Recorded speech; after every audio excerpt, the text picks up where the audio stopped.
Free of Danger, the 10 greatest political thrillers of the last 100 years, ranked. While real-world politics seem increasingly erratic and detached from the issues facing everyday people just trying to make a living, there's always comfort to be found in the movies, specifically those that take politics and ratchet the tension up to 11. Political thrillers, whether fictional or historical, mine the political landscape for high-stakes suspense and intrigue, featuring characters who fall all along the political or moral spectrum. Spies, journalists, corrupt politicians, and all sorts of revolutionaries feature in some of the best political thrillers that have been released in the last century. With 100 years of real-life events, such as the Cold War, Watergate, and post-9/11 paranoia to pull from, these political thrillers all touch a nerve and are firmly established among the best ever made. Of all the many thrillers made against the backdrop of political unrest in the preceding century, these 10 are the best. The Hunt for Red October, 1990. Based on the novel by Tom Clancy, set during the Cold War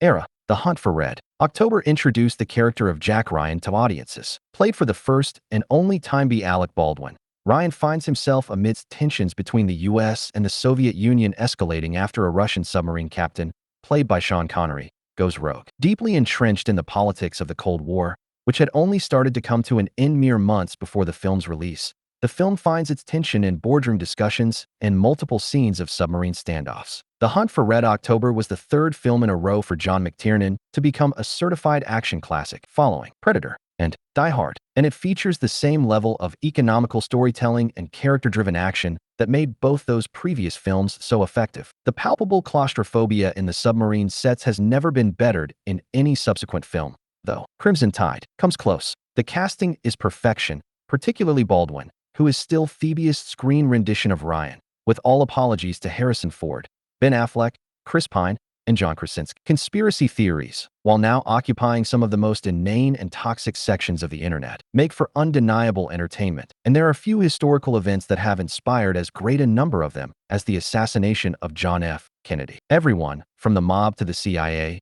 has been implicated by those who considered tin foil as proper headwear, and director Oliver Stone leaves no wild avenue unexplored in his epic, visually dazzling thriller. JFK. Kevin Costner plays Jim Garrison, the real-life attorney who investigated the assassination and who was the prime source for the film. While many historians and analysts have essentially discredited Garrison's theories and the film itself, that doesn't make it any less of a thoroughly engrossing piece of political claptrap. JFK marked the beginning of Stone's most experimental period, combining a dozen different kinds of film stock and aspect ratios to portray different time periods and to accurately recreate the notorious Zapruder film that captured the fatal shot that killed Kennedy. Just like real politics, JFK shouldn't be taken too seriously and is best treated with a healthy amount of skepticism. It also makes for a great political thriller pairing with any combination of other Costner-starring films like The Pulpy, No Way Out, or the underrated Cuban Missile Crisis drama, 13 Days, Zero Dark 30, 2012. Another historical film that has had some major challenges to its accuracy,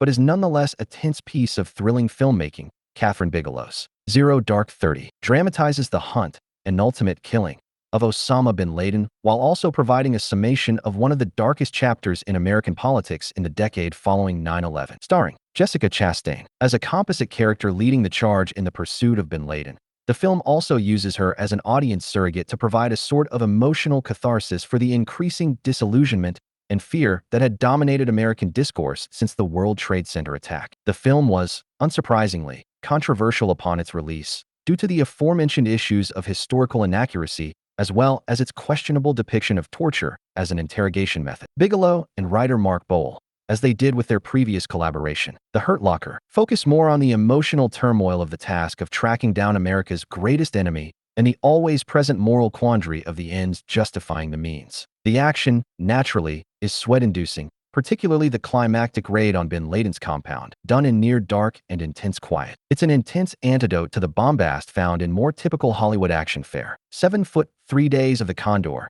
1975. If there's any decade of filmmaking most readily synonymous with political thrillers, it's the 70s.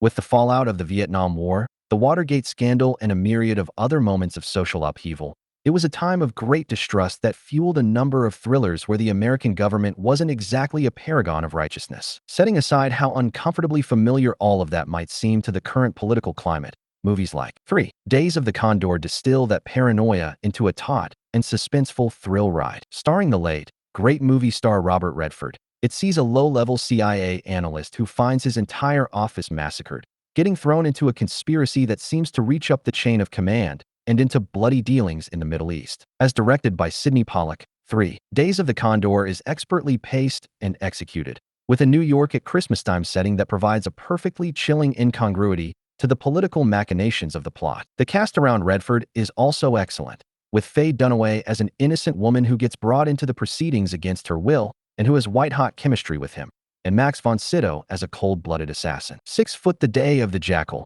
1973. A thriller as meticulous as the assassin at the center of its plot. The Day of the Jackal is based on the Frederick Forsyth novel of the same, which has been adapted twice since, but neither comes close to the white-knuckle perfection of Fred Zinman's film. Following the titular Jackal, an assassin hired to kill the French President Charles de Gaulle, the film revels in the minutiae as it details every step of his procedure to complete his assignment. Zinman, a director who could cross genres with relative ease, brings his documentary background and social realist style to give the film the same urgency and increasing tension as in his Western masterpiece, High Noon. The climactic Liberation Day sequence makes great use of this documentary aesthetic through the use of handheld cameras that filmed the real Bastille Day military parade, capturing real reactions from spectators who were unaware they were part of a film shoot. Despite being over 50 years old, The Day of the Jackal holds up remarkably well and is just as tense a viewing experience now, providing such simple thrills that no increase in budget or technology